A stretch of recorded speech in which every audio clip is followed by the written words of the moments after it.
Data analyst बनना है, लेकिन इंटरव्यू में पूछे जाने वाले एक्सेल के सवालों से डर लगता है ना? फिक्र की कोई बात नहीं। इस पूरी चर्चा में हम एक ऐसा साफ रास्ता तैयार करेंगे जिससे टॉप कंपनियों के इंटरव्यू में एक्सेल पर महारत हासिल की जा सके। तो सबसे बड़ा सवाल यही है जो हर कोई पूछता है, आखिर शुरुआत कहाँ से की जाए? कौन से स्किल्स सच में ज़रूरी हैं? चलिए, ठीक इसी सवाल का जवाब ढूंढते हैं। और जवाब है एक बिल्कुल साफ step by step road map. देखिए, एक्सेल में एक्सपर्ट बनना इतना भी मुश्किल नहीं है अगर इस सफ़र को सही पड़ावों में बांट लिया जाए। तो चलिए, उस सफ़र पर निकलते हैं। और ये सिर्फ कहने की बात नहीं है। गूगल और Amazon जैसी बड़ी कंपनियां सच में यही उम्मीद करती हैं। बेसिक एक्सेल स्किल्स कोई ऑप्शन नहीं है, ये तो इंटरव्यू का पहला टेस्ट है। इससे साबित होता है कि डेटा की भाषा समझ में आती है। किसी भी बड़ी इमारत की तरह डेटा एनालिसिस की शुरुआत भी एक मजबूत नींव से होती है। तो हमारा पहला पड़ाव है उन ज़रूरी बेसिक्स को पक्का करना जिनके बिना आगे बढ़ना नामुमकिन है। सोचिए, आप इंटरव्यू में हैं और आपके सामने ठीक ऐसा ही एक रॉ डेटा सेट रख दिया जाता है। कुछ प्रोडक्ट्स हैं, उनकी सेल्स के नंबर्स हैं, और फिर कहा जाता है, बताइए ये डेटा क्या कह रहा है। और यहीं पर हमारा सबसे पहला और सबसे ज़रूरी टूल काम आता है, सम फंक्शन। हाँ, देखने में बहुत सिंपल है, लेकिन असल में इसी में वो पावर है जो डेटा की उलझन को सुलझा देती है। बस कुछ ही सेकंड्स में ये कुल सेल्स का आंकड़ा सामने रख देता है। और ये देखिए, बस एक छोटे से फॉर्मूले ने उस रॉ डेटा को एक काम की जानकारी में बदल दिया। कुल बिक्री हुई 620। ये वो पहला पल है जब डेटा बोलना शुरू करता है। और सम अकेला काम नहीं करता, ये उसके साथी हैं। एवरेज आपको औसत बिक्री बताएगा, मिन और मैक्स सबसे कम और सबसे ज्यादा बिक्री दिखाएंगे, और काउंट, खैर वो बस ये बताएगा कि कितने आइटम्स हैं। बस इन मुट्ठी भर टूल से ही कितने सारे सवालों के जवाब मिल जाते हैं। ठीक है, तो नींव तो मजबूत हो गई। अब चलिए असली एनालिसिस की दुनिया में कदम रखते हैं। ये वो जगह है जहां हम सिंपल कैलकुलेशन से आगे बढ़ते हैं। यहीं से एक एनालिस्ट की असली पावर शुरू होती है, वो पावर जो उसे बाकियों से अलग बनाती है। यहाँ जो सबसे मज़ेदार चीज़ है वो है दो दुनियाओं की तुलना। एक तरफ है घंटों का सिर दर्द वाला मैनुअल काम, और दूसरी तरफ एक फॉर्मूले से मिलने वाली स्मार्ट और तुरंत एफिशिएंसी। एक अच्छा एनालिस्ट वो हमेशा स्मार्ट तरीका ही चुनता है। और वो स्मार्ट तरीका आता है इफ फंक्शन से। ये असल में एक्सेल को फैसले लेने की पावर देता है।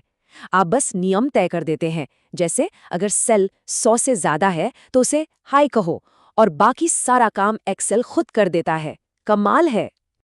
लेकिन तब क्या होगा जब डेटा सैकड़ों नहीं बल्कि हजारों लाइनों का हो?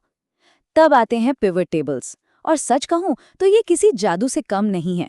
बस कुछ ड्रैग एंड ड्रॉप से ये बड़े बड़े डेटा सेट में छिपे राज को खोल देते हैं। बड़े डेटा को समझने का ये सबसे तेज तरीका है। इन स्किल्स के साथ आपका एनालिसिस और भी ज्यादा पावरफुल हो जाता है। वी लुकअप दो अलग अलग डेटा को जोड़ता है, कंडीशनल फॉर्मेटिंग छिपे हुए पैटर्न को सामने ले आता है, और डेटा वैलिडेशन गलतियों को होने से पहले ही रोक देता है। ये सिर्फ एक टूल किट नहीं है, बल्कि इससे ये पक्का होता है कि आपका डेटा साफ हो और आपके इनसाइट्स गहरे हों। और अब हम अपने सफर के आखिरी और सबसे जरूरी पड़ाव पर आ गए हैं, एक्सपर्ट लेवल। यहाँ सिर्फ डेटा को एनालाइज करना काफी नहीं है। यहाँ एक एनालिस्ट एक कहानीकार बनता है जो नंबरों के पीछे छिपी कहानी को दुनिया के सामने लाता है।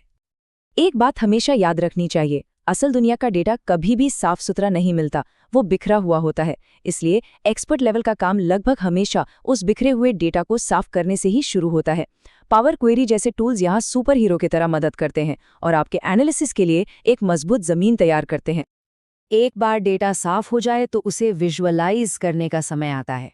ये बार चार्ट एक नज़र में वो कहानी बता रहा है जिसे किसी टेबल से समझने में शायद मिनटों लग जाते, कि दक्षिण क्षेत्र का प्रदर्शन सबसे अच्छा है। यही तो है एक अच्छे विजुअल की ताकत। इसी तरह एक डोनट चार्ट कुल बिक्री में हर प्रोडक्ट का हिस्सा दिखाता है। इससे साफ हो जाता है कि कौन सा प्रोडक्ट स्टार परफॉर्मर है। विजुअल्स मुश्किल डेटा को आसान और असरदार कहानियों में बदल देते हैं। और जब ये सारे चार्ट्स और टेबल्स एक साथ आते हैं तो बनता है एक इंटरैक्टिव डैशबोर्ड, यही एक एनालिस्ट का असली लक्ष्य होता है, एक सिंगल स्क्रीन जो न सिर्फ एक कहानी सुनाए बल्कि लोगों को बेहतर फैसले लेने में भी मदद करे।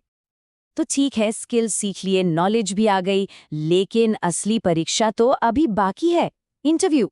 चलिए अब बात करते हैं कि इन सभी स्किल्स को उस बड़े दिन पर असल में इस्तेमाल कैसे करना है। ये इंटरव्यू में सफल होने का एक अचूक प्लान है। शॉर्टकट्स आपकी स्पीड दिखाते हैं, प्रैक्टिस दिखाती है कि आप तैयार हैं, अपनी सोच को समझाने का तरीका बताता है कि आप कैसे सोचते हैं, और एक पोर्टफोलियो साबित करता है कि आप नतीजे दे सकते हैं। याद रखिए, सिर्फ ये ज़रूरी नहीं कि आप क्या जानते हैं, बल्कि ये भी कि आप उसे कितनी अच्छी तरह दिखा सकते हैं। और पता है क्या, इसमें महीनों नहीं लगने वाले। ये एक हफ्ते का स्टडी प्लान दिखाता है कि कैसे सिर्फ एक समर्पित हफ्ते में 0 से हीरो तक का सफ़र तय किया जा सकता है। ये पूरी तरह से मुमकिन है। तो कितने प्रोजेक्ट्स चाहिए? ज़्यादा नहीं, सच में बस 2 या 3 अच्छे प्रोजेक्ट्स ये साबित करने के लिए काफ़ी हैं कि आप इन स्किल्स को असल दुनिया में इस्तेमाल कर सकते हैं। क्वालिटी क्वांटिटी से ज़्यादा ज़रूरी है हमेशा। तो ये रहा पूरा रोड मैप, नींव बनाने से लेकर कहानी कहने तक और आखिर में उस इंटरव्यू में सफल होने तक। सफ़र का हर पड़ाव अब आपके सामने है। नॉलेज यहाँ है, रास्ता साफ है। अब बस एक ही सवाल बचा है, पहला कदम क्या होगा? सीखने का ये सफ़र आज अभी शुरू हो सकता है। तो सबसे पहले क्या बनाया जाएगा?